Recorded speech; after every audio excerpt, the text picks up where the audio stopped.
जय जिनेन्द्र।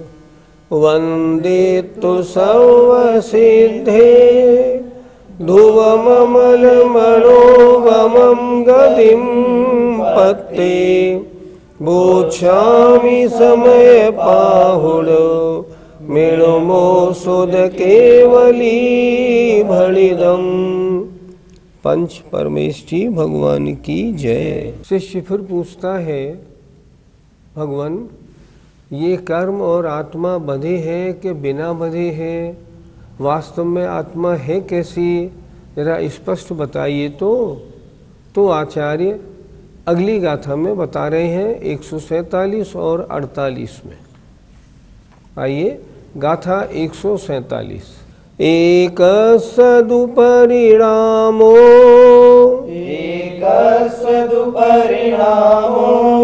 पुग्गल दवस्सकं भावेण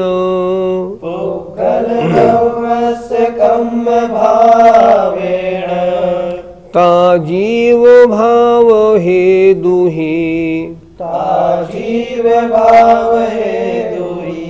विना कम्मस्य परिणामो। बोलिए। एक सदुपरिणामो पुग्गल दवस्सकं भावेण ता जीव भाव हेतुहि विना कम्मस्य परिणामो। फिर बोले। एक सदुपरिणामो पुग्गल दवस्सकं भावेण ता जीव भाव हेतुहि विना कम्मस्य परिणामो।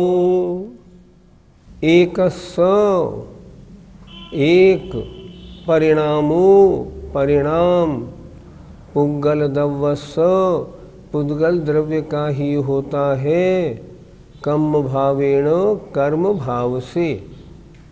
अर्थात एक पुद्गल द्रव्य जो है वो ही कर्म भाव से परिणमन करता है। अर्थात कार्बण वर्गणा स्वयं कर्म भाव से परिणमन करती है। अगर ऐसा माने तो माने तो फिर जीव भाव हेतु ही जीव के अज्ञान परिणाम रूप निमित्त कारण से बिना उनके बिना ही कम्मस्य परिणामो कर्म का परिणाम होना चाहिए। जैसे पहले कहा था ना, पिछली गाथा में, पिछली ज्ञानशाला में आया था कि बिना कर्मों के निमित्त के आत्मा में स्वयं राग द्वेष होता है। अगर यही मान ले तो आपत्ति क्या है? उन्होंने समझाया था नहीं, ऐसा नहीं होता। अगर ऐसा मानेंगे ना तो सिद्ध भगवान में भी फिर कर्म रूप परिणमन राग द्वेष रूप सब मानना पड़ जाएगा, वो नहीं होता।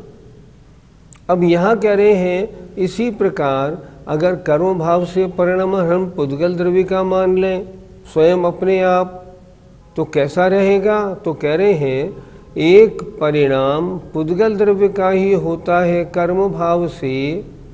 अर्थात पुद्गल द्रव्य का ही परिणाम एक कर्म भाव से होता है। ता माने तो फिर जीव भाव हेतु ही जीव के अज्ञान परिणाम रूप निमित्त कारण से उसके बिना ही कम्मस्य परिणामो कर्म का परिणाम होना चाहिए। कार्बण वर्गणा कर्म रूप परिणमन कब करती है? जब जीव में राग द्वेष रूप परिणाम होते हैं। अगर उन परिणामों के बिना कर्म स्वयं राग द्वेष रूप परिणमन करते हैं ऐसा मान लेंगे, तो फिर इन अज्ञान परिणामों के निमित्त कारण के बिना ही कर्म का परिणाम होना चाहिए, पर ऐसा होता नहीं। जैसे परिणाम जीव के होते हैं, कार्बण वर्गणाएं तदनुसार कर्म रूप परिणमन करके और आत्मा के साथ जुड़ती हैं।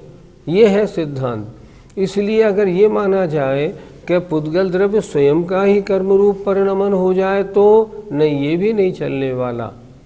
जैसे जीव बिना कार्बण वर्गणाओं के या बिना कर्मों के कभी भी राग द्वेष रूप परिणमन नहीं करता, उसी तरह कार्मण वर्गणाएं भी बिना जीव के अज्ञान में परिणामों के निमित्त के बिना वे भी कर्म रूप परिणमन नहीं करती। एक बार फिर देखें, एक सदुपरिणामो, एक परिणाम पुद्गल द्रव्यस्व, पुद्गल द्रव्य का ही होता है, कर्म भावेणो, कर्म भाव से। कर्म भाव से एक परिणमन मात्र पुद्गल द्रव्य का होता है। तो फिर जीव भाव हेतु ही जीव के जो अज्ञान परिणाम रूप निमित्त कारण से उनके बिना ही कर्म का परिणाम होना चाहिए, ऐसा होता नहीं। अगर जीव में राग द्वेष रूप परिणमन नहीं हो तो कार्मण वर्गणाएं कभी कर्म रूप परिणमन नहीं करें। इसलिए हमें आगम के अनुसार सही बात समझनी चाहिए। कर्म भाव से परिणाम एक पुद्गल द्रव्य का ही होता है, तो फिर जीव के रागादि अज्ञान परिणाम रूप निमित्त कारण से पृथक माने बिना ही पुद्गल द्रव्य कर्म का परिणाम होना, पर ऐसा होता नहीं। गाथा 147 हमने आज समझी। आइए इसका पद्यानुवाद देखते हैं। रागादि भाव करता जड़ जीव ज्यों ही, है कर्म रूप ढलते जड़ द्रव्य त्यों ही। रागादि से पृथक पुद्गल है इसी से, ऐसा समाधि रत साधु लखे रुचि से। आइए अब गाथा नंबर 148 देखते हैं। जीवेकम बद्धम, जीवेकम बद्धम, पुट्ठम चेदि व्यवहारणय भणिदम्, पुट्ठम चेदि व्यवहारणय भणिदम्। शुद्धनय सदुजीवे, शुद्धनय सदुजीवे। अबद्धपुट्ठम हवदिकम्मम्, अबद्धपुट्ठम हवदिकम्मम्। बोलिए। जीवेकम्मं बद्धं पुट्ठम चेदि व्यवहारणयो भणिदम्, शोधनय सदुजीवे। अबद्धपुट्ठम हवदिकम्मम्। जीवेकम्मं बद्धं पुट्ठम चेदि व्यवहारणयो भणिदम्, शोधनय सदुजीवे। अबद्धपुट्ठम हवदिकम्मम्। आइए इस गाथा का अर्थ समझते हैं। जीवे जीव में, कम्मम कर्म, बद्धम बधा हुआ है, पुट्ठम और स्पर्श करता है, च इति इस प्रकार, व्यवहारणय भणिदम व्यवहारणय कहता है, व्यवहारणय का कथन है। और शुद्ध नय सदुजीवे, और शुद्ध नय का कथन है जीव में, जीवे जीव में अबद्ध पुट्ठम न बधा है न छुआ है, कम्मम माने कर्म ऐसा होता है। व्यवहार ने क्या कहता है कि जीव और कर्म बंधे हैं, एक दूसरे को छू भी रहे हैं, लेकिन शुद्ध ने कहता है कि कर्म और आत्मा कोई भी न बंधे हैं एक दूसरे से, न एक दूसरे को छू रहे हैं। कर्म अलग है, आत्मा अलग है। फिर एक बार देखें। जीवे जीव में कर्म बद्धम कर्म बंधा हुआ है, पुट्ठम और स्पर्श करता है, इति ऐसा व्यवहारणय भणिदम व्यवहारणय का कथन है। और शुद्ध नय सदुजीवे, और शुद्ध नय से जीव में, शुद्ध नय का कथन है जीव में अबद्ध पुट्ठम हवदि कम्मम, कम्मम माने कर्म, अबद्ध न बंधे हैं न छुबे होते हैं। इस प्रकार दो नए का कथन है। दोनों नए एक दूसरे से अलग अलग बात कर रहे हैं।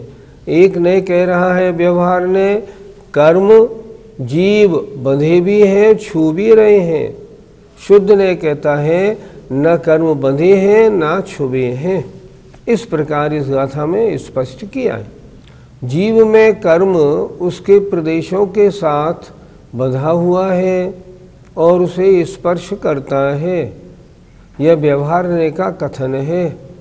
और जीव में कर्म अबद्ध न बंधे हैं और अस्पृष्ट और न छुबे हैं, यह निश्चय ने का कथन है। पंडित जी, आत्मा और कर्म का कौन सा बंध माना जाए? पहले हम ये समझें बंध या संबंध कितने प्रकार के होते हैं। दो चीजें जुड़ती हैं मिलती हैं तो कितने प्रकार से मिलती हैं? 3 प्रकार से। जैसे मेरा ये कुर्ता और मैं, मेरा चश्मा और मैं, ये क्या है? संयोग संबंध है। जब चाहो इसको निकाल दो, ठीक है, संयोग संबंध। दूसरा, शरीर और आत्मा का ये संश्लेष संबंध है, एक दूसरे में है। एक ही क्षेत्र पे दोनों साथ में रहते हैं फिर भी दोनों अलग अलग हैं। जैसे गाय के थन से दूध निकला, अब दूध की हर बूंद में दूध भी है और पानी भी है। हमने उसको अग्नि पर रख दिया, सारा पानी उड़ गया, अब जो बचा उसमें खोआ, ये दूध है। तो दूध और पानी, लेकिन जब दूध निकला थन में से दोनों एक दूसरे में मिले हैं, ये कहलाता है संश्लेष संबंध। ये जुदा हो जाता है। एक होता है तादात्म्य संबंध, जैसे आत्मा का और ज्ञान दर्शन का, आत्मा का और चेतना का। आत्मा के बिना चेतना नहीं, चेतना के बिना आत्मा नहीं। आत्मा होगी तो चेतना होगी, चेतना है तो आत्मा होगी ही। इसे हम कहते हैं तादात्म्य संबंध। जैसे पुद्गल है तो रूप रस गंध स्पर्श होगा ही, रूप रस गंध स्पर्श है तो वह पुद्गल होगा ही। ऐसे 3 तरह का बंध या संबंध होता है। अब जीव और कर्म का संबंध कैसा हुआ? संश्लेष संबंध हुआ। आत्मा के प्रत्येक प्रदेश पर अनंतानंत कर्म और नो कर्म वर्गणाएं मौजूद हैं। और जब आत्मा तपस्या करता है तो वे सारी कर्म वर्गणाएं अलग हो जाती हैं और आत्मा शुद्ध बन के ऊपर जाके भगवान बन के विराजमान हो जाता है। इसलिए इनका संबंध संश्लेष संबंध है। तादात्म्य संबंध कभी जुदा नहीं होता। संश्लेष संबंध जुदा हो सकता है, संयोग संबंध तो जुदा होता ही रहता है। हम गए, कपड़े उतारे, दूसरे कपड़े पहने, ये तो बदलता ही रहता है। इस तरह आत्मा और कर्म के संबंध को संश्लेष संबंध मानना चाहिए।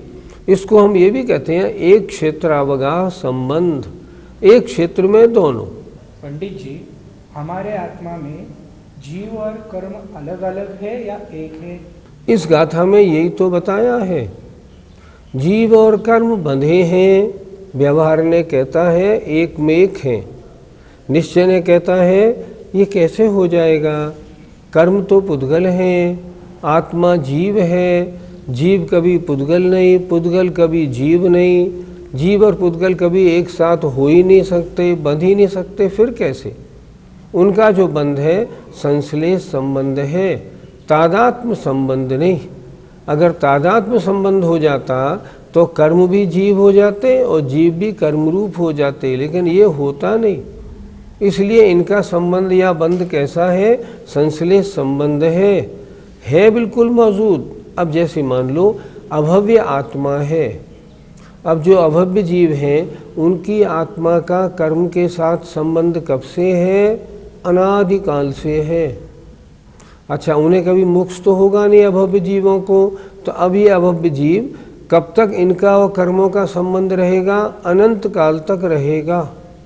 ये अनंत काल तक संसार में भटकेंगे, क्योंकि इनकी आत्मा में सम्यक दर्शन उत्पन्न करने की शक्ति का अभाव है।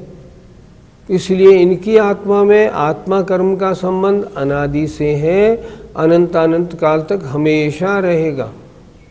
भव्य जीव है, उनके है तो अनादि से, आगे कब तक रहे इसका नियम नहीं।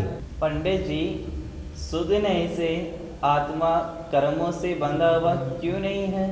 पहले ये समझें, शुद्ध न्याय क्या कहता है, शुद्ध न्याय का विषय क्या है। शुद्ध न्याय उस द्रव्य की शुद्ध अवस्था को ग्रहण करता है। अब शुद्ध न्याय से मेरी आत्मा शुद्ध न्याय से कैसी है?